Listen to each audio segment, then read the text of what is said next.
Hi welcome to my YouTube channel Techgene. पिछली video में हमने फ़ॉन्ट ऑप्टिमाइजेशन के बारे में पढ़ा था। हमने देखा था कि फ़ॉन्ट ऑप्टिमाइजेशन क्या होते हैं, कैसे हम अपने फ़ॉन्ट्स को ऑप्टिमाइज़ कर सकते हैं नेक्स्ट.जेएस के फ़ॉन्ट ऑप्टिमाइजेशन फीचर का यूज़ करते हुए। इसके साथ साथ क्या इसके बेनिफिट्स होते हैं, इन सारे इंपॉर्टेंट कॉन्सेप्ट्स को हमने पिछली वीडियो में डिस्कस किया था।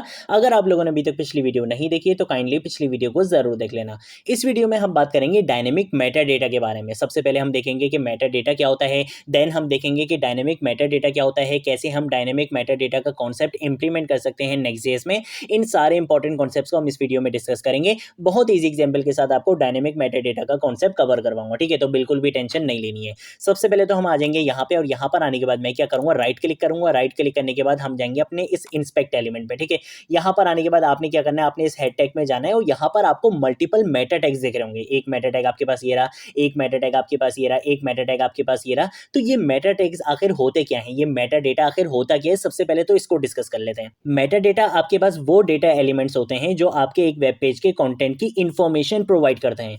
किसको इंफॉर्मेशन प्रोवाइड करते हैं, हमें प्रोवाइड करते हैं? नहीं, ये इंफॉर्मेशन प्रोवाइड करते हैं सर्च इंजन्स को, ये इंफॉर्मेशन प्रोवाइड करते हैं आपके ब्राउजर्स को, ताकि आपके जो पेजेस होते हैं वो सही से डिस्प्ले हो सकें, वो सही से इंटरप्रीट हो सकें, वो सही से इंडेक्स हो सकें, और इसके साथ साथ उनकी ऐसी ऑप्टिमाइजेशन भी इंप्रूव हो सके।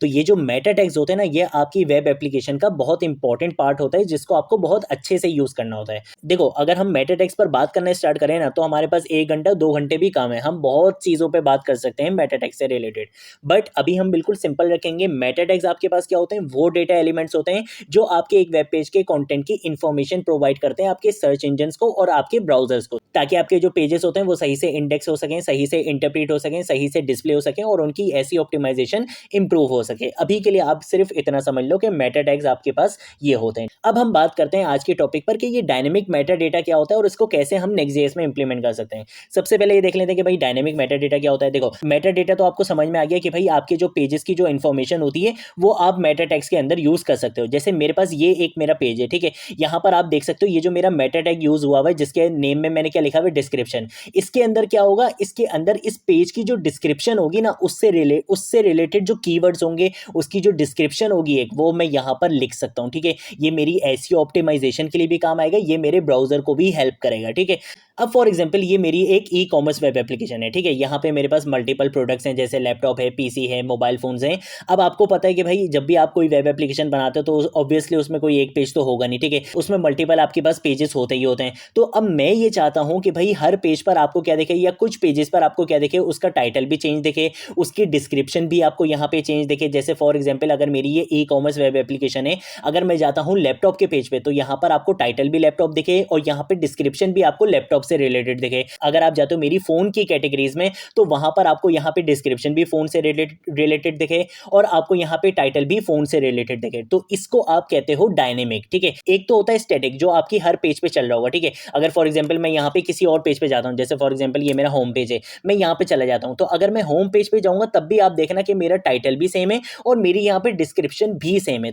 तो ये होता है आपके पास स्टैटिक मेटा डेटा, कि आपने हर पेज पर एक ही मेटा डेटा यूज किया हुआ है, जो आपके पास कहां से आ रहा है। अगर आप यहां पे जाते हो और यहां पर आने के बाद हम जाते हैं layout.js की फाइल में, यहां पर आप देख सकते हो, मैं आपको यहां पे लेके जाता हूं। देखो, टाइटल भी और यहां पे डिस्क्रिप्शन, ये दोनों चीजें आपको यहां पे दिख रही हैं। अगर आप कुछ भी चेंज करना चाहो तो आप यहां से चेंज कर सकते हो, वो आपकी वेब एप्लीकेशन के हर पेज पर चेंज हो जाएगा। जैसे फॉर एग्जाम्पल मैं यहां से माई नेक्स्ट ऐप लिखा हुआ है ना, मैं यहां से ऐप हटा देता हूं, ठीक है। सिर्फ माई नेक्स्ट कर देता हूं, कंट्रोल ऐसे सेव करूंगा। अब आपको यहाँ पे चल के दिखाऊंगा, तो देखो यहाँ पे माई नेक्स्ट हो गया और यहाँ पे भी आप देख सकते हो टाइटल के अंदर क्या लिखा हुआ है, माई नेक्स्ट लिखा हुआ है, ठीक है। तो ये चीज आपको पता चल गई है कि भाई ये क्या है, आपके पास स्टैटिक मेटा डेटा है जो आपके हर पेज पर यूज होगा, ठीक है। यहाँ पे देखो होम पे भी यही है। अगर मैं वापस अपने यहाँ पर आ जाता हूँ, तो यहाँ पे भी आप देखो माई नेक्स्ट ही दिख रहा है और यहाँ पे भी माई नेक्स्ट ही दिख रहा है। तो ये आपके पास स्टैटिक मेटा डेटा है जो आप हर पेज पर सेम ही यूज कर रहे हो। लेकिन अगर मैं मल्टीपल पेजेस पर डिफरेंट यूज करना चाहता हूँ, तो उसको हम कहते हैं डायनेमिक मेटा डेटा। जैसे यहाँ पर अगर माई नेक्स्ट लिखा हुआ है, अगर मैं किसी और पेज पर जाता हूँ तो यहाँ पे टाइटल को चेंज हो जाए, यहाँ पे डिस्क्रिप्शन को चेंज हो जाए, इसको हम बोलते हैं डायनेमिक मेटा डेटा, ठीक है। ये आपकी ऐसी ऑप्टिमाइजेशन को भी इंप्रूव करता है, ये आपके ब्राउजर की भी काफी हेल्प करता है, ठीक है। तो ये आपके लिए बहुत इंपॉर्टेंट होता है डायनेमिक मेटा डेटा का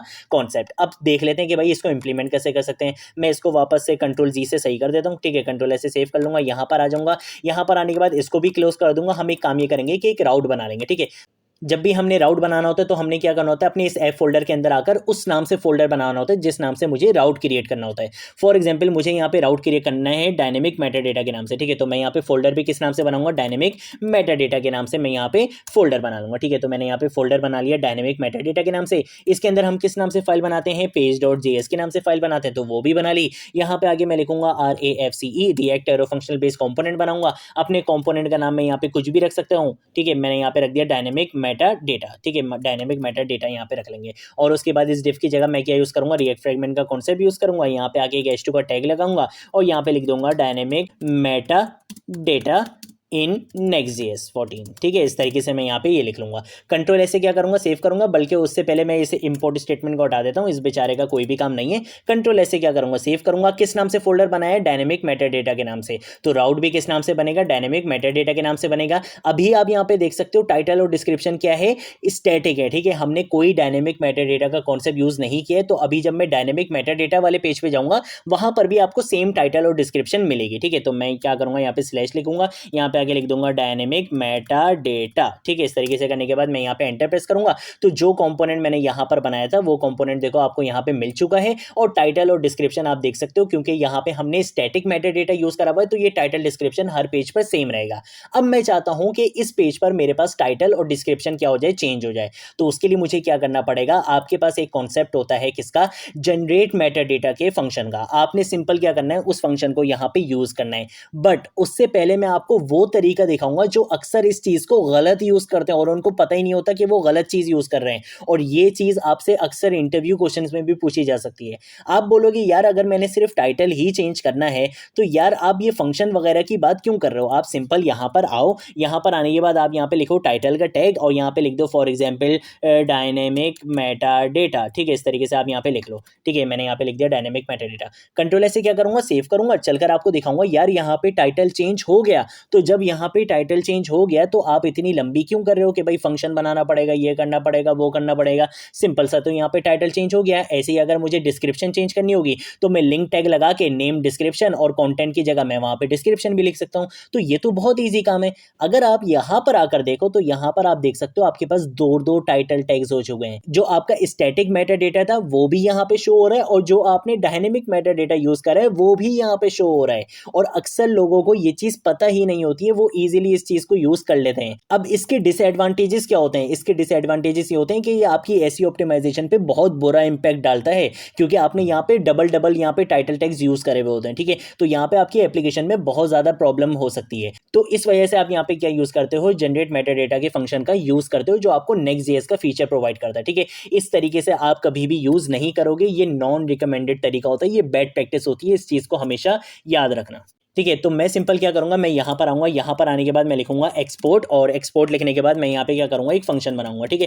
फंक्शन का नाम आपने हमेशा यही रखना है जो मैं आपको यहाँ पे बता रहा हूँ, जनरेट मेटा डेटा, ठीक है। यही एग्जैक्ट सेम नेम आपने यहाँ पे रखना है अपने फंक्शन का, वरना ये सही से वर्क नहीं करेगा। ये चीज याद रखना, आपने अपने फंक्शन का नाम यही रखना है, जनरेट मेटा डेटा, ठीक है। उसके बाद आप यहाँ पे क्या करो, आप यहाँ पे आगे सिंपल पैरेंथेसिस लगाओ, पैरेंथेसिस के बाद कर्ली ब्रेसेस लगाओ, ये आपका फंक्शन यहाँ पे बन चुका है। यहाँ पर आने के बाद आपने सिंपल क्या करना है, रिटर्न करवाना है। क्या चीज रिटर्न करवानी है, क्या चेंज करना है, मैं बोलूंगा कि भाई टाइटल चेंज कर दो, ठीक है। टाइटल क्या रखना है, फॉर एग्जाम्पल मैं यहाँ पे इसका टाइटल रख दूंगा माई फर्स्ट प्रोजेक्ट, ठीक है। इस तरीके से मैं यहाँ पे कर दूंगा माई फर्स्ट प्रोजेक्ट, ठीक है। कंट्रोल ऐसे क्या करूंगा, सेव करूंगा, यहाँ पर आऊंगा, यहाँ पर आने के बाद आप देख सकते हो इसका टाइटल क्या हो चुका है, माई फर्स्ट प्रोजेक्ट हो चुका है। और यहाँ पे आपको टाइटल टैग भी सिर्फ एक ही दिख रहा है। अगर मैं यहाँ से पीछे जाता हूँ, ठीक है, किसी दूसरे पेज पे जाता हूँ तो देखो वहां पर आपको स्टैटिक मेटा डेटा दिख रहा है, लेकिन अगर मैं आ जाता हूँ अपने डायनेमिक मेटा डेटा पे तो यहाँ पे आपको मेरा डायनेमिक मेटा डेटा यहाँ पे दिख रहा है, ठीक है। आप यहाँ पे देख सकते हो आपको टाइटल यहाँ पे चेंज दिख रहा है, ठीक है। और ये टाइटल सिर्फ इसी पेज पे शो होगा।